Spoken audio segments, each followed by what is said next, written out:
Former Rolling Stones bassist Bill Wyman has revealed the surprising financial struggles the legendary band faced during their rise to fame.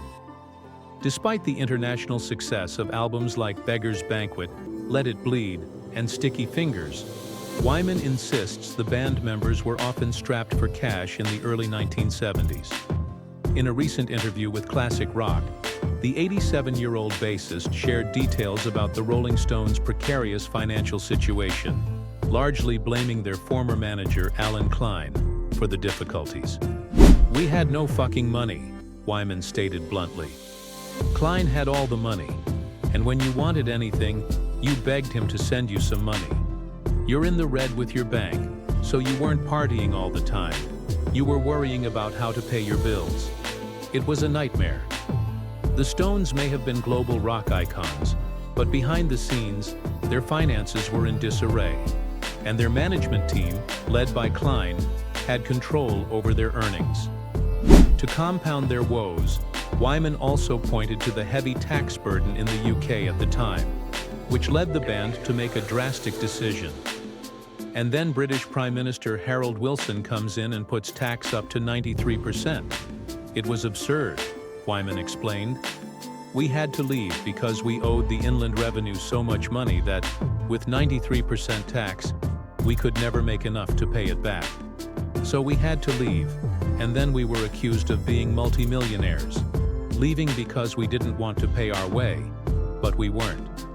This period, known as the band's time as tax exiles, saw the Rolling Stones relocate to the south of France in 1971.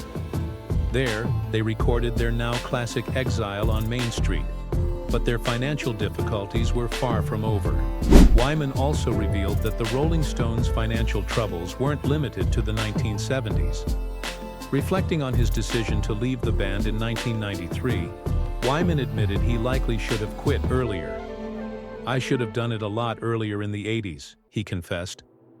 Wyman recalled how, by the time of the band's comeback tours in 1989 and 1990, he had run up a significant bank overdraft. "I'd ended up with a bank overdraft of £200,000 because we weren't earning anything." He also revealed that not all members of the Rolling Stones were in the same financial boat. While Mick Jagger and Keith Richards were totally wealthy, Wyman noted that he, Charlie Watts, and Ronnie Wood were struggling. Ronnie started to do art to feed his family, Wyman shared. He added that when Brian Jones, the band's original guitarist, died in 1969, he was over £30,000 in debt.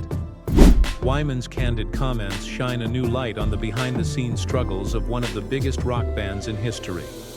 Despite their fame and reputation, the Rolling Stones battled financial hardships that lingered well into their successful careers.